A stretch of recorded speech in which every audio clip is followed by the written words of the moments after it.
Welcome back. You're watching Today. Now, illegal mining is entrenched in South Africa, and it occurs both on the surface and underground at closed, abandoned and non-functioning mines. The Parliamentary Portfolio Committee on Mineral Resources and Energy says unlawful mining has become a national security issue. To discuss this matter further, I'm joined this afternoon by mining analyst David van Wyk, Kgothatso Nhlengetwa from the National Association of Artisanal Miners, and Johannesburg Public Safety MMC Mgcini Tshwaku. Thank you very much for joining us. And MMC, because you're here in studio with me, it's only natural that I start our conversation off with you. Yes, You've been on the ground. Communities like Riverlea, for example, have been reeling from the violence that has been caused by the illegal mining scourge. What have you observed, and how comfortable are you with the level of action that has been taken thus far? Look, thank you very much, Rafua. Look, we, on our side, as a law enforcement, we have actually sent units there at the Riverlea. The situation at this point in time is a bit calm, because remember what happened is that these zamas, they actually come out from the ground, let's say between 5 and 6 in the evening, and then they do this penduka, the processing of the gold at about 10 o'clock and then 1 o'clock. So that's where now when they shoot up in the air, it's a way of marking a territory that we actually hear. And then also there is a turf war. There are like 2 or 3 gangs which are there in that area, because when you come up with the soil full of gold. And I mean, obviously there's gold there, then they're just going to mug you. And the ones that now we have chased from Riverlea, they are going to areas like about Jerusalem, they are going to areas like Amamatol, but we've been chasing them and all of that. So we've got units now that are going to be established very soon. It's an advanced tactical unit that will be dealing with actually that. So we're going to be launching that very, very soon. That will be combating that. Yeah, so the situation is fine there. And what we also observe now is that their modus operandi is no longer during the day. They're actually operating now full-time at night.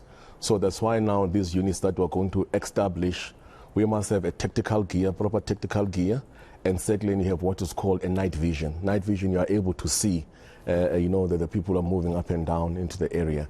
So in our side, we are doing our best to combat. We're doing what is called a disruptive operation, where we take their tools, we take their means to to really do the work.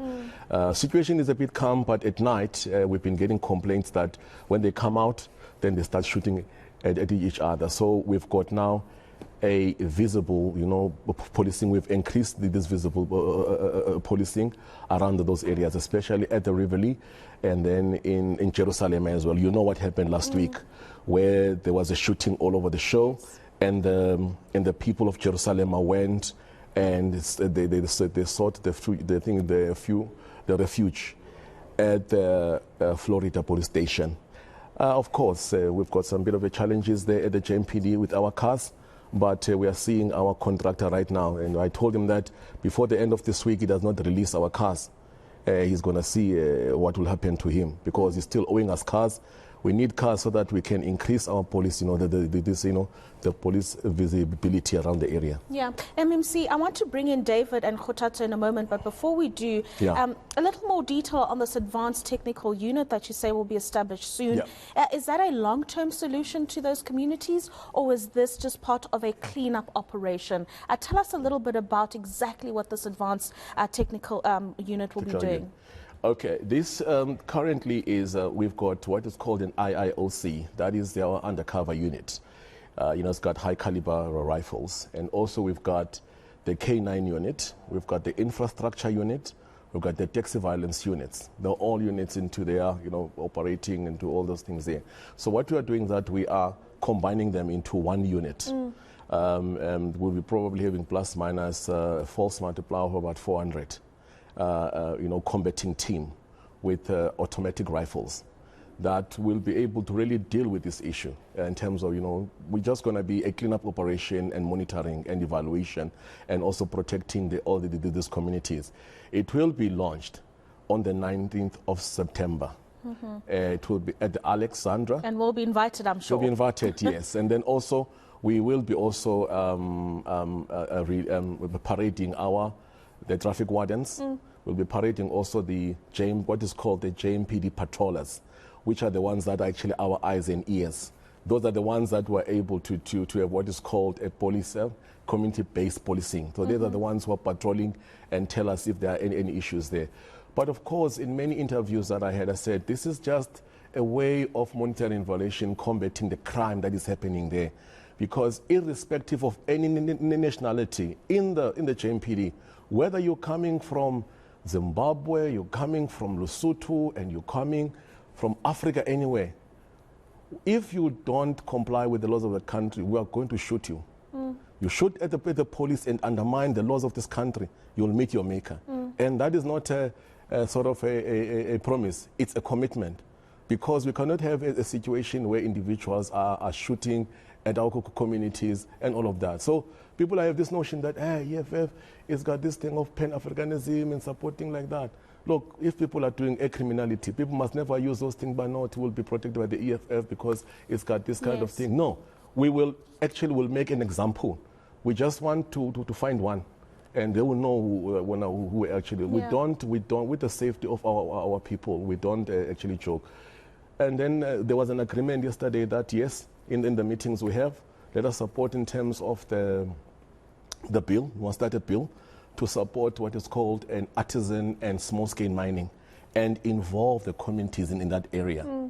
And involve government, because when you got government involved, you are able to regulate it. I know there's a policy, but I've never actually dived down into it. To really have the communities involved, have the security involved, because when people have done their mining, they're able to take this soil into some kind of a factory that will be operated by the government. They will do their leaching of gold and everything. And then you will have a market. People will be actually selling that gold, buying it so that it can be taken wherever. So currently you've got these people who are doing these pendukas. They take the soil, which is enriched with gold. They convert it, it's called leaching, into their houses, into their squatter camps, into their houses. Now they get robbed. That's where now this criminality comes in. So once we get involved and the community involved, we're going to be eliminating the crime and also unemployment, because the socio-economic status of that area is bad. And also another thing is to bury these things. Bury it, let's get DMR on board. All the mines that have been overused, that are very unsafe, let us close the holes with immediate effect. Let's clear these areas because they're very bushy.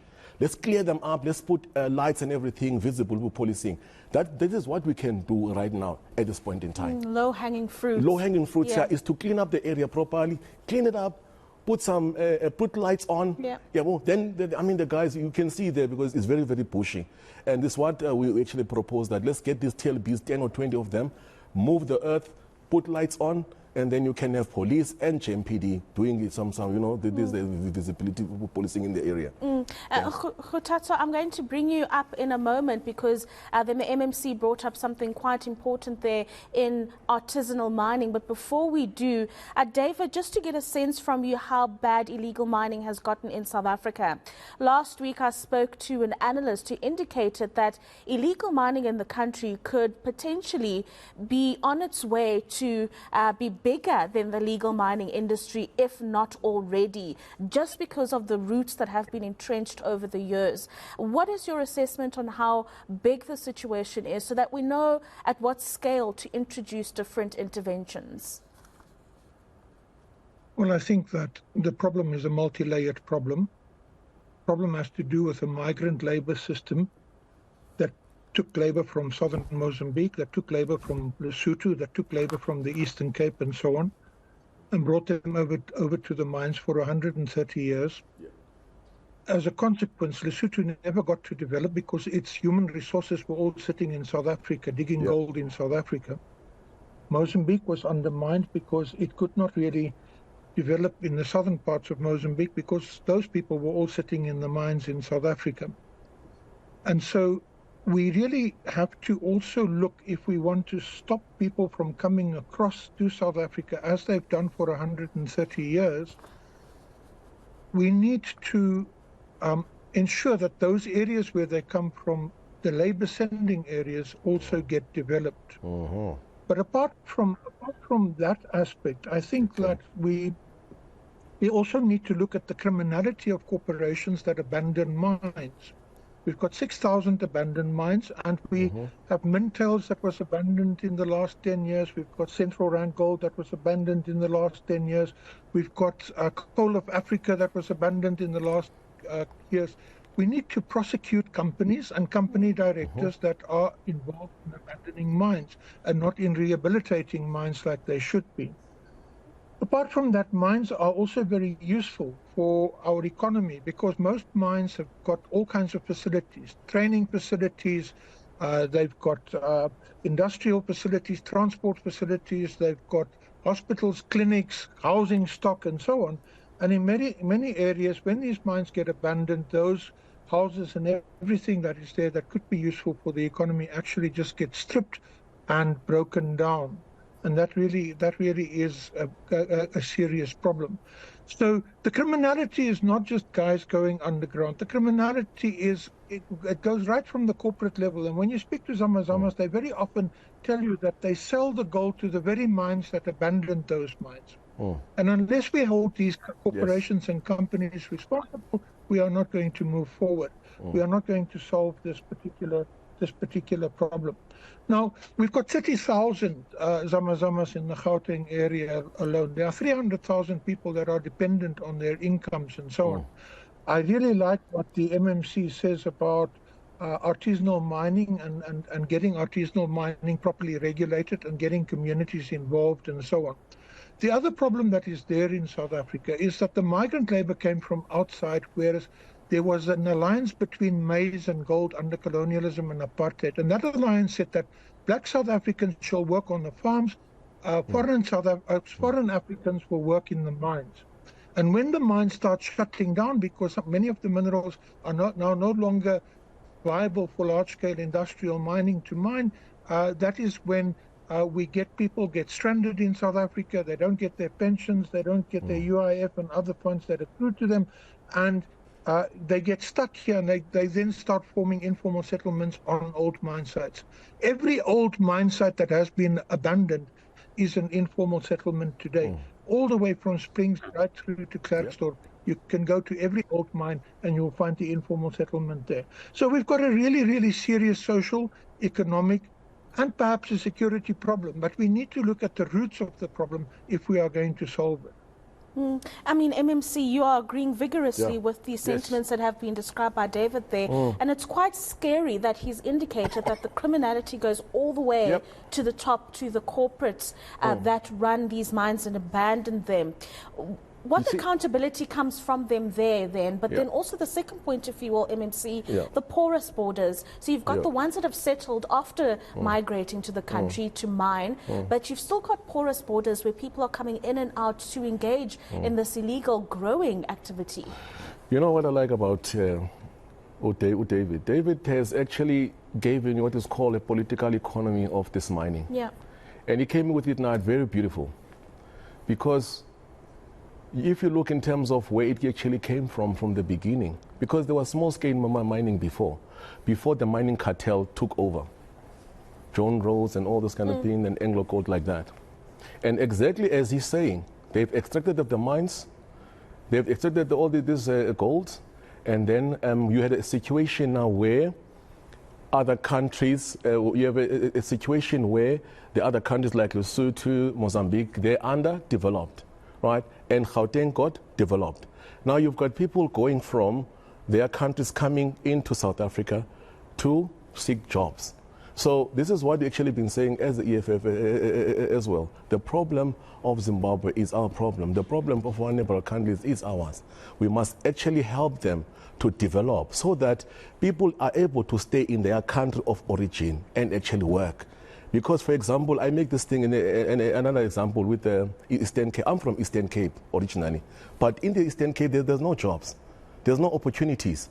I had to come to Johannesburg to seek, employment, all of that. And when I'm done here, because some of the money that I'm earning here, I have to send back home for kids to really go to school, and I'm building. When I'm done, I'm going to go back home and retire from home. So this problem was done when you started these mining cartels and all of that, closing people from their economy.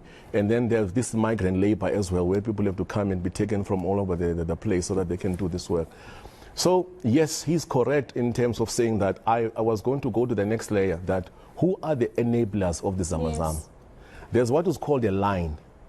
A line, one person will place, will pay anywhere, like me and you, staying in the, you can call it the suburbs. Yeah. You pay something like 150,000 to 200,000 for a line. The line is that money, it will be used for you to go and mine. It's for a, what you call, it's a middleman. One middleman, another middleman, and that one who knows the Zamazama and the security for the Zamazam. So that money is used for you to go and mine for yourself. With all that soil that is coming out, it gets processed and all of that. Probably with the investment that you do between 150,000 and 200, you're going to get something like 300,000 or 400,000. So there's a line there that people are actually buying. Also, the intel at the Department of Public Safety says that the people who did not get the mining license or have been waiting for the mining license are the ones who are sending these Zamazamas to go and do the work. Or you've got the mining bosses who their license has expired, and what they do, they actually send the Zamazamas to go and dig. We see trucks there which are coming in and taking the soil. And we start now still starting to follow with where are they going, because some of them may be alleged that it's the people who used to own the mine and they're listed like that. So it is happening there quite a lot. So there's a lot of syndicate starting from the top to the big mining bosses up to the point down there. And they always go there, and we've seen that starting from Wednesday, there's like nice big cars who are going there and collect. Yeah, it's actually quite unfortunate that you've got it at that level where there is an entire value chain that is involved in this particular illegal mining. Kgothatso, to bring you in there, an important point that was made by the MMC and then David agreeing on this is the creation of artisanal mining and regulating it in such a way that communities will benefit from it as well, and perhaps kill the illegal mining that we have at the moment now. The role that your organization is playing in pushing for this and some of the bottlenecks that you may have been facing along the way.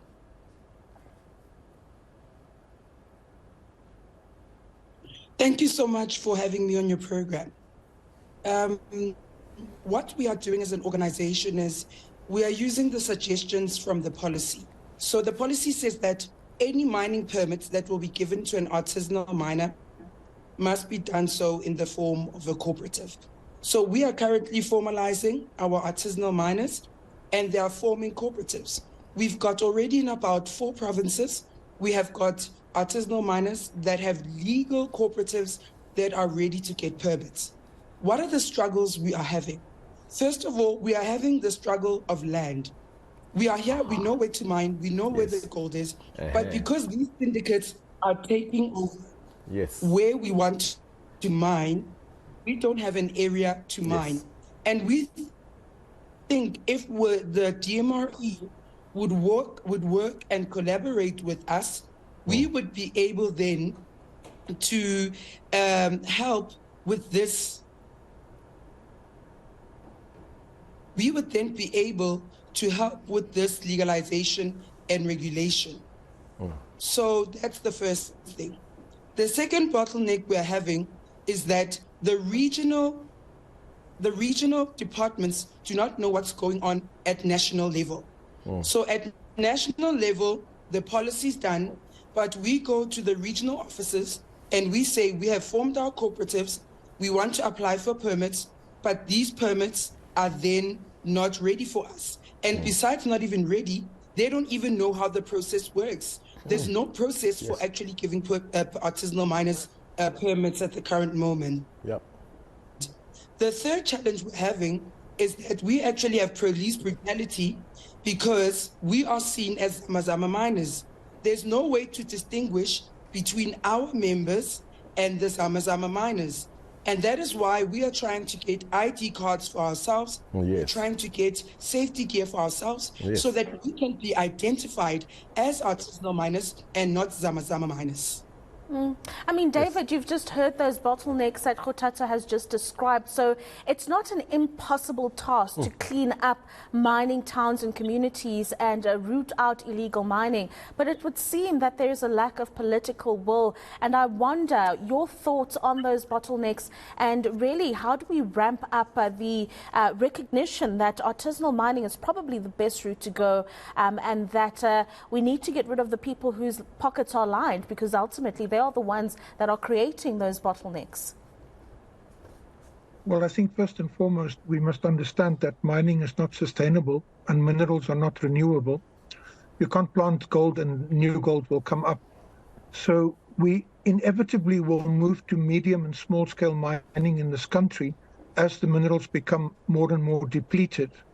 And this provides us with an opportunity for ordinary South Africans to become involved in mining, whereas before they have been excluded from mining by large corporations that have dominated mining in this country. As we speak, about 3 companies export more than 80% of all platinum, about 5 companies export more than 80% of all gold, about 5 export more than 80% of all coal, and of iron, it's about 3 companies that export all the iron. So ordinary South Africans really have never had an opportunity to participate in mining.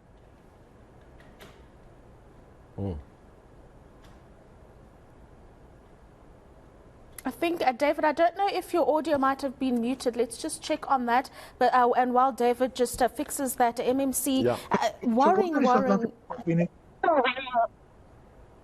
David, do we have sorry, you? Man, I just had a call coming in there. Ordinary South Africans have been largely excluded from mining because of the domination of the economy by monopolies over 130 years, ever since the time of Cecil Rhodes. And so forming cooperatives, creating a situation where the government becomes the single buyer of all gold in the country, and then buying the gold at slightly lower than the global prices so that you can create a reserve fund. And from that reserve fund, you can appoint engineers, geologists, safety officers, and so on. Then you appoint these officers for every 5 cooperatives or so in a particular area to make sure that the conditions in which these guys are working are safe and that they are productive. You then proceed to create cottage industries in the local communities around jewelry production, production of catalyzers, or whatever else that you are going to produce from the minerals that you are extracting. That way you will create community jobs and you create community participation. A lot of the hostility of ordinary people to mining in this country derives from their exclusion. Sure. Thank you very much for those insights, David. MMC, we do have to wrap up. We've run out of time. But a final thought on those concerns that were mentioned by Kgothatso and, you know, the shocking idea that processes are unknown by officials and the like. Yeah. It actually took, look, I think that it is my colleagues there, about David and Kgothatso, we must meet. And then because on the public safety side, we'll be able in terms of assisting them on our side to really have that engagement with the DMRE and the local communities. Yes, we had to call DMRE, Department of Mineral and Energy, on Twitter to really come on board. And so many people actually, we did not know if that artisanal and the small scale did actually exist as a policy. But we want to take it now as a bill. It was not like public. You know, now it's up to now that they know that, but you know, the local, I always say local content. The people who are mining, who are the custodian of that mining in that area, the people of Riverlea, the people of Maton, they don't know that there's this thing. So that's why that we've taken a resolution also in the CCT yesterday that there's going to be, EFF is going to, the thing is propose a bill. And then secondly, we are going to go into mining community so that we can tell them about this thing, so that they were able to actually, you know, to take them on board. One thing that Kgothatso said, which is a worry, and it on the cardinal pillar of EFF number 1, it says expropriation of land without compensation for equal redistribution. So if the land was in the ownership of the state, would have been able now to keep Abu Kgothatso and everyone said, you can mine on this side. Yeah. You can do like that. But that can be taken care of on the nationalization of the mines and then banks, because in the current that act, the bill, that's the mining petroleum bill.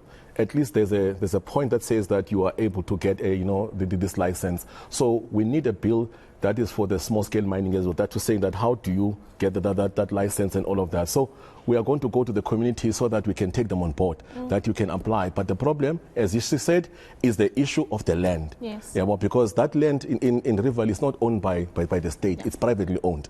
All of them, actually, the whole gold belt. You did indicate that it's not owned by syndicates, and that is the big problem. Yeah. Thank you very much for joining us in studio. I've been speaking there to Johannesburg Public Safety MMC, Mgcini, Tshwaku, the National Association of Artisanal Miners, Kgothatso Nhlengetwa, and a mining analyst, David van Wyk. A very important discussion, and of course it's something that we'll continue to weigh in on until we see some positive movement by government.